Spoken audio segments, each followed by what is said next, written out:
दोस्तों, स्वागत है एक बार फिर से आप लोगों का सक्सेस क्लासेस में।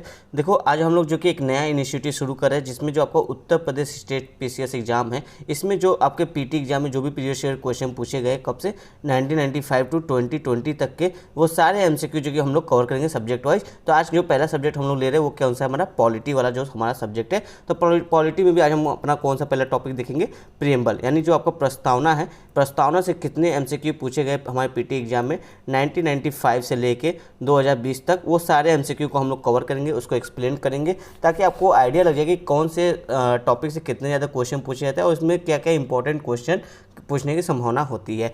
स्टेट पीसीएस एग्जाम में ये होता है कि क्वेश्चन रिपीटेड होते हैं, तो इसलिए प्रीवियस ईयर एमसीक्यू करना और भी इंपॉर्टेंट हो जाता है। तो चलिए शुरू करते हैं हमारा जो प्रोग्राम है। हाँ, शुरू करने से पहले एक इंपॉर्टेंट नोटिफिकेशन, सक्सेस क्लासेस द्वारा जो कि काफ़ी क्वालिटी वाला जो कि आपका टेस्ट सीरीज वगैरह चलाया जा रहा है हिंदी माध्यम बच्चों के लिए। यहाँ पर भी देखो समाजशास्त्र ऑप्शनल का चलाया जा रहा है जो कि आपका यूपीएससी के लिए भी चलाया जा रहा है, और स्टेट पीसीएस एग्जाम में यूपी का जो होता है उसमें, और बिहार का, ठीक है, यूपी और बिहार का जो कि आपका जो कि सोशियोलॉजी ऑप्शनल चलाया जा रहा है हिंदी माध्यम में, और साथ ही जीएस का भी प्रोग्राम यूपीएससी के लिए केवल जो कि अभी स्टार्ट है हिंदी माध्यम के लिए। तो जो भी बच्चे इंटरेस्टेड हो वो दिए हुए नंबर पे देखो यहाँ पे कॉल कर सकते हैं और भी इसके संबंध में डिटेल जानकारी ले सकते हैं। आपको मैं एक रिव्यू कॉपी दिखा देता हूँ जिससे आपको पता चले कि किस तरह की रिव्यू क्वालिटी होती है। जैसे देखो ये एक रिव्यू किया गया कॉपी है जो समाजशास्त्र और मनोविज्ञान के संबंध में 150 वर्ड में आपको कमेंट करने के लिए क्वेश्चन पूछा गया था। यहाँ पे देखो बताया गया कि आपका इंट्रो ठीक है, अच्छे पॉइंट्स लिखे हैं। देखो जो पॉइंट्स आप गलत लिखो उसको मार्क करके बताया जाएगा कि ये वाला पॉइंट आपका गलत है, और उसको सही कैसे किया जा सकता है वो सारे सजेशन पॉइंट आपको यहाँ पे दिखाए जाएंगे। थिंकर का यूज किया जाएगा, थिंकर जैसे वेबर, पार्सन्स, मीड, इन सब का हम लोग यूज कैसे कर सकते हैं अपने क्वेश्चन में, और जो भी देखो आप सही की हो उसको करेक्ट किया गया, और जो भी सजेशन जहाँ पे जरूरत है इन सब पॉइंट में वो सारे सजेशन आपको यहाँ पे बताए गए हैं और दिखाए गए हैं। इस तरह से देखो पूरा कॉपी आपका रिव्यू किया जाता है। और यहाँ पे देखो जैसे आप लिखा है कि कंक्लूजन ठीक है बट और बेहतर हो सकता है, तो कैसे और बेहतर हो सकता है वो भी हमारे द्वारा सजेस्ट किया जाता है। देखो यहाँ पे बताया गया है कंक्लूजन इसका और कैसे बेहतर हो सकता है। मार्क्स भी दिया जाता है, यहाँ पे मार्क्स वगैरह भी दिया गया है, और जो भी और सजेशन वगैरह आपको इस क्वेश्चन के लिए चाहिए था वो सारे सजेशन यहाँ पे मेंशन किए गए आपके कॉपी पे। तो इसी तरह का कुछ रिव्यू वगैरह होता है। डिटेल जानकारी के लिए आप नंबर पर दिए हुए नंबर पर कॉल कर सकते हैं। तो चलिए शुरू करते हैं आज का पहला क्वेश्चन जो एमसीक्यू का प्रस्तावना में। ये देखो 1997 में आपका क्वेश्चन पूछा गया है जो कि प्रीएम्बल से पूछा गया है। तो पहला क्वेश्चन आपसे कह रहा है यहाँ पे कि भारत के कल्याणकारी राज्य होने का विचार पाया जाता है। किसमें आपसे पूछा जाए कि भारत के कल्याणकारी राज्य होने का विचार पाया जाता है। ऑप्शन ए है आपका संविधान की प्रस्तावना में, बी है मौलिक अधिकारों में, सी है राज्य के नीति निर्देशक तत्वों में, और डी ऑप्शन है आपका ए तथा सी दोनों में। तो हमको जो कि मोस्ट सुटेबल आंसर या मोस्ट प्रोबेबली आंसर क्या हो सकता है उसको चुनना होता है। तो यहाँ पर देखो जो कल्याणकारी राज्य की अवधारणा है वो प्रस्तावना में हमको देखने को मिलती है, क्योंकि यहाँ पर देखो समानता, स्वतंत्रता और न्याय की बात की जाती है, सामाजिक आर्थिक न्याय की बात की जाती है, समानता की बात की जाती है, स्वतंत्रता की बात की जाती है, 5 तरह की स्वतंत्रता की बात की जाती है। तो ये सभी क्या है, कल्याणकारी राज्य की निशानी है ये सारे पॉइंट्स। तो हम कह सकते हैं कि प्रस्तावना में तो हमको देखने को मिलता है। साथ ही अभी यहाँ पे देखो बोला जाए मौलिक अधिकारों में, जी नहीं, मौलिक अधिकारों में कल्याणकारी राज्य की बात नहीं की जाती। वहाँ पर किसी व्यक्तिगत जो इंडिविजुअल पर्सन होता है उसके अधिकार की बात की जाती है, उस संबंध में बात की जाती है कि राज्य जो कि इतना रोक टोक नहीं लगाएगा, राज्य भी जो कि लोगों के अधिकार का पालन करेगा। फिर यहाँ पे देखो थर्ड बोला जाएगा आपका राज्य के नीति निर्देशक तत्व, यानी हमारा पहला ऑप्शन स्टेटमेंट सही है, दूसरा स्टेटमेंट गलत हो जाता है। यहाँ पे थर्ड कह रहा है कि राज्य के नीति निर्देशक तत्व। जी हाँ, जो हमारा राज्य का नीति निर्देशक तत्व यानी डीपीएसपी है, यह भी देखो राज्य को सामाजिक और आर्थिक कल्याण के लिए सजेस्ट करता है। कुछ पॉइंट बताए गए कि राज्य को अपनी नीतियाँ इन्हीं पॉइंट को ध्यान में रखते हुए बनानी चाहिए। तो इससे डीपीएसपी भी जो कि आपका सामाजिक के कल्याणकारी राज्य की स्थापना में सहायक है, और प्रस्तावना भी। तो हमारा मोस्ट सुटेबल आंसर कौन सा हो रहा है, ए और सी। तो हमारा डी ऑप्शन सही होता है जिसमें बोला गया कि ए तथा सी दोनों। तो पहले क्वेश्चन का आंसर क्या होगा, डी होगा, ए तथा सी दोनों। चलते अपने नेक्स्ट क्वेश्चन की तरफ। ये उसी का पूरा एक्सप्लेनेशन है जो मैंने आपको भी बताया। जैसे देखो यहाँ पे प्रीएम्बल में जो आपका सामाजिक, आर्थिक, राजनीतिक न्याय की बात की जाती है, विचार अभिव्यक्ति, धर्म, उपासना की स्वतंत्रता की बात की जाती है।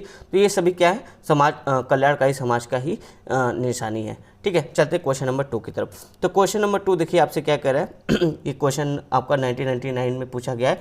कह रहा है निम्न में से किसने भारतीय सर्वोच्च न्यायालय को समान कार्य के लिए समान वेतन का मौलिक अधिकार निगमन करने हेतु सक्षम किया है। तो क्वेश्चन को पहले समझिए। क्वेश्चन करे कि इसमें से जो आपको ये 4 ऑप्शन दिए गए, ठीक है, ये चारों स्टेटमेंट में से कौन सा ऐसा स्टेटमेंट है जो सुप्रीम कोर्ट को समान कार्य के लिए समान वेतन का जो मौलिक अधिकार है उसको लागू करने के लिए ज़्यादा सुटेबल बताता है। ठीक है, तो यहाँ पे आपका ABCD ये 4 ऑप्शन है। तो पहले बोला जाए कि संविधान की प्रस्तावना में प्रयुक्त जो समाजवादी शब्द क्या उससे। बी आपका बोला जा रहा है संविधान के अनुच्छेद 14 के साथ मिलाकर अगर इसको पढ़े तब। सी बोला जा रहा है संविधान के अनुच्छेद 16 के साथ इसको मिलाकर पढ़े तब। और डी बोला जा रहा है कि ABC सभी को मिलाकर पढ़े तो हमको ये समझना होगा कि हमारा अनुच्छेद 14 क्या कहता है, अनुच्छेद 16 क्या कहता है। तो अनुच्छेद अगर आपको पता होगा आर्टिकल 14, 15 एंड 16 ये क्या है, समानता का अधिकार है। ठीक है, तो समानता का अधिकार जो है ये भी आपका कहीं ना कहीं जो कि अगर आप देखोगे तो इस जो आपका आर्टिकल 16 खासकर है और आर्टिकल 14 क्या कहता है, विधि के समान संरक्षण की बात करता है। आर्टिकल 16 जो कि आपका वेतन के लिए बात करता है कि वेतन में जो कि भेदभाव नहीं किया जाएगा, किसी को रोजगार अगर दिया जा रहा है, वेतन दिया जा रहा है तो उसमें समानता का काम किया जाएगा।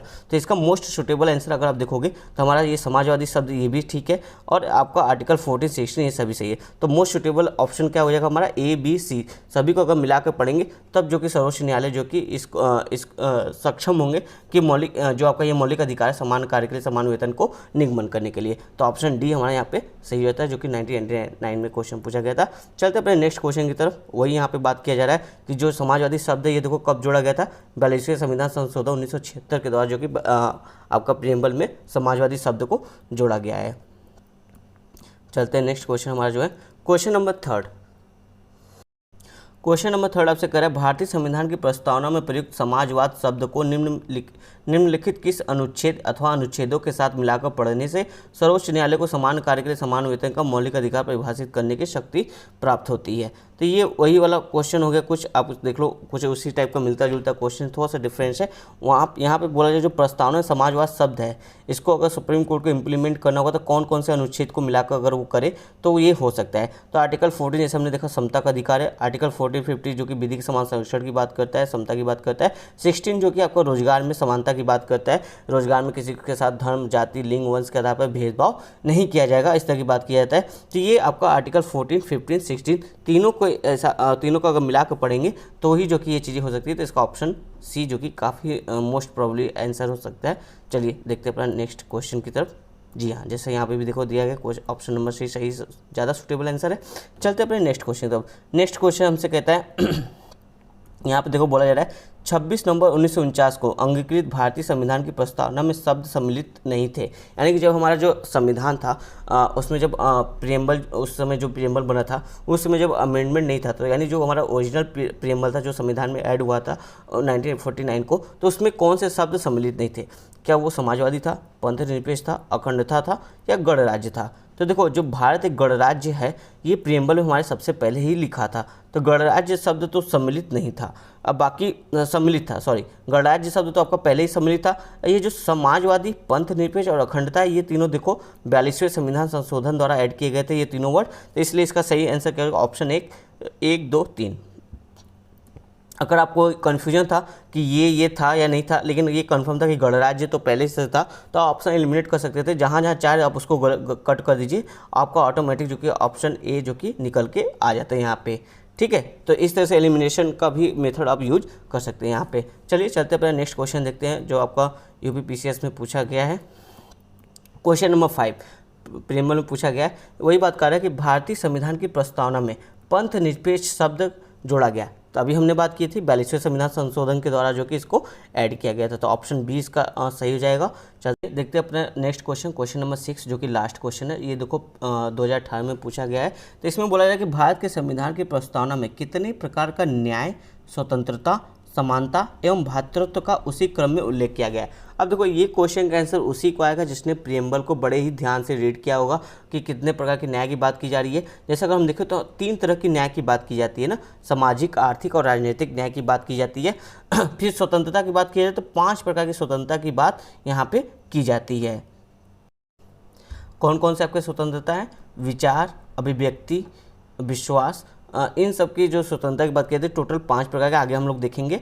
और समानता की बात करें तो देखो यहाँ पे देखो कौन सा पहले ऑप्शन आपको देखो 3 और 5 हमको पता है। जो न्याय था वो 3 प्रकार की और स्वतंत्रता 5 प्रकार की। तो कहाँ मैच कर रहा है हमारा ऑप्शन देखिए 3, 5 यहाँ मैच कर रहा है स्टार्टिंग में, और कहीं यहाँ नहीं, यहाँ पहले 1 आ गया तो ये गलत हो गया, यहाँ पहले 2 आ गया ये गलत है, यहाँ पहले 5। तो अगर हमको और भी नहीं पता है तो केवल यही पता है कि कितने प्रकार के न्याय की बात की गई है, अगर सही बोला गया है उसी क्रम में लगाना है, ठीक है। तो उसी क्रम में अगर हम देखें तो 3 तरह की न्याय, सामाजिक, राजनीतिक, आर्थिक न्याय की बात की गई है।